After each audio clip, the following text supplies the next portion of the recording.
Okay, welcome back to the channel. Again, my name's Big John. This is going to be, I believe, part 4 of land navigation. We're going to start putting some of this into practice on the board. It's kind of hard to do this in a video outside in real time. Uh, it's necessary, but it's easier if somebody's with you, that if I can show you hands-on. But this will at least get you started and kind of get you going.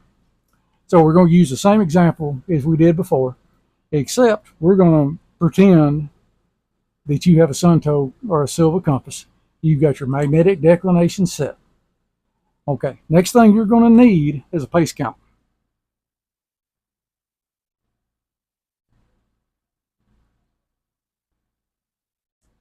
Now, your pace count is the number of paces per 100 meters. So what you're going to do, and the way I would recommend this, if your neighbors ain't going to look at you funny, is put all your gear on. If your plate carrier, if you're running one, chest rig, whatever, your weapon, and move at a pace that you would patrol at, okay? If I'm just pacing, my pace count, every time my left foot hits the ground, is 1 pace.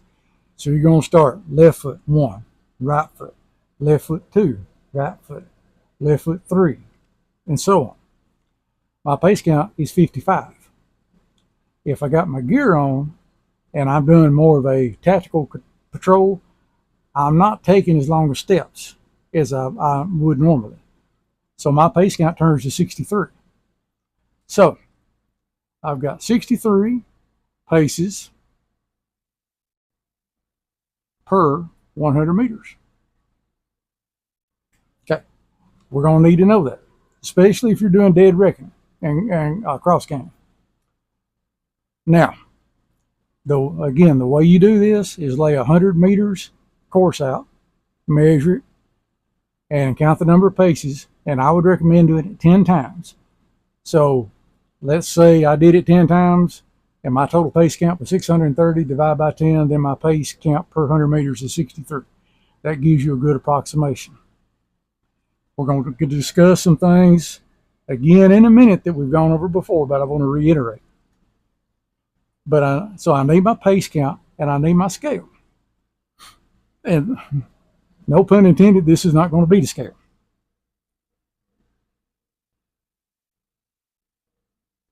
But on your map, you're going to have a scale. This distance is 100 meters on the map. So if we're going from our starting point here, we're going to have a rally point or a rendezvous at the church with another group. We know we've already figured our azimuth is 100 degrees. Now to make it simple, we're just going to do one leg. So our first leg, our azimuth is 100 degrees. Our distance, we're going to take a straight edge. Now, again, pretend my compass is bigger, and I'm going to get the right scale here. 1 to 62. All right, 1 to 24 is here on the bottom. So I would put 0 right here, my start point. I would measure out to here. So I'd have me a straight line and I would measure out. And let's just, so the math is easy, let's say that's 1 kilometer or 1,000 meters. Okay. We know our distance. We know how far we got to go. So what we're going to do is we're going to know that I'm going to go 10 100-meter segments. It's easier to count 63 than it is 630. Now, how we can keep track of this? If I need to have 10 100-meter segments, I can have 10 rocks, small rocks, in my left pocket. Every time my left foot hits 63, I went 100 meters. Take the rock out, put it in my right pocket, throw it on the ground, whatever. When I've used up my 10 rocks, I've gone 1,000 meters. Am I going to be right at the church? Probably not. But I should be close enough I'll be able to see. If you want to use Ranger beads, hey, that's fine. Store-bought, make your own, that's good. However you want to do it. But you'll need an azimuth and a distance. If we were doing it this way, and we've got 2 rally points before we get here,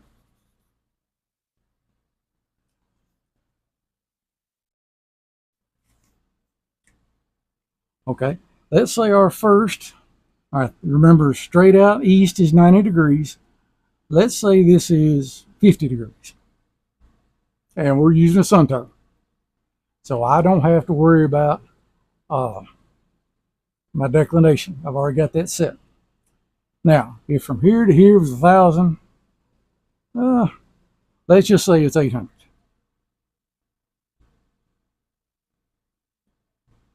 Okay.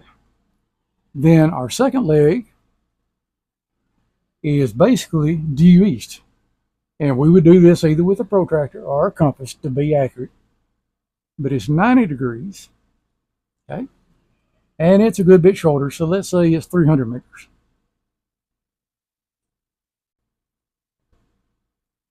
And then our third leg is from here to the church. And again, we're going, if this is 90, let's say this is 45. So we're going to set our compass for 45 degrees. And let's say that that is 150 meters. Okay, so I need 8 rocks. Then I'm going to need 3 rocks. And I'm going to need 1 rock.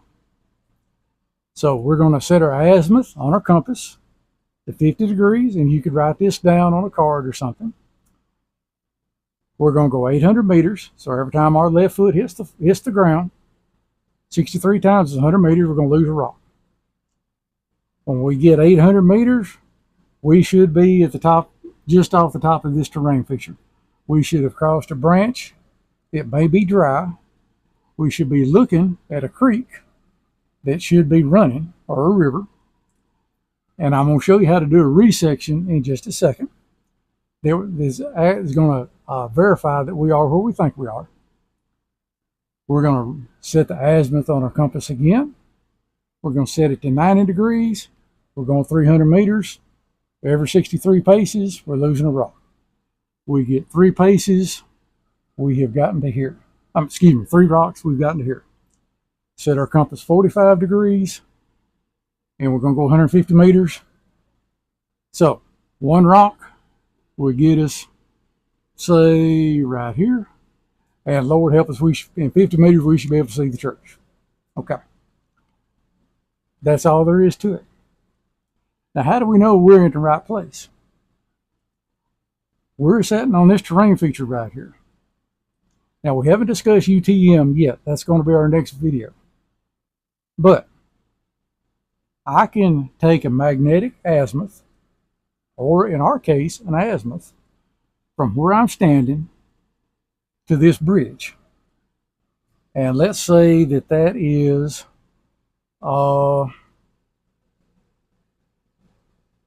I call it 320. 320 degrees. And then we're going to shoot an azimuth to this bridge because I can see both of them. And let's say that that is 20 degrees. Okay. What we would do is we would put our protractor or our compass on this spot right here and this spot right here. Now, it is greater than 180. So we got to take 180 off because we're going to get what's called a back azimuth. Oops.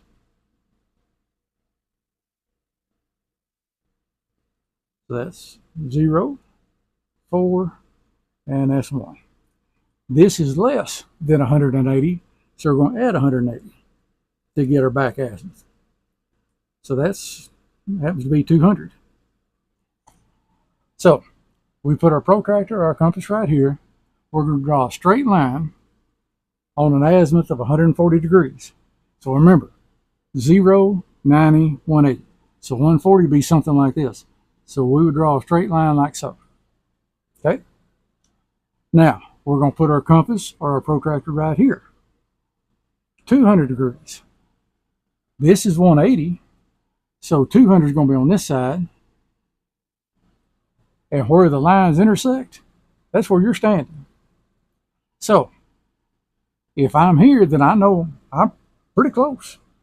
I could do the same thing here. This works best with man-made objects. There, if you've got one distinctive peak, that would work. But if you just got a bunch of low hills that, kind of, determine the altitude on them, it doesn't work quite as well. Road intersections, bridges work extremely well. Buildings. We would do the same process. Pretend we can't see the church, but we can see this intersection.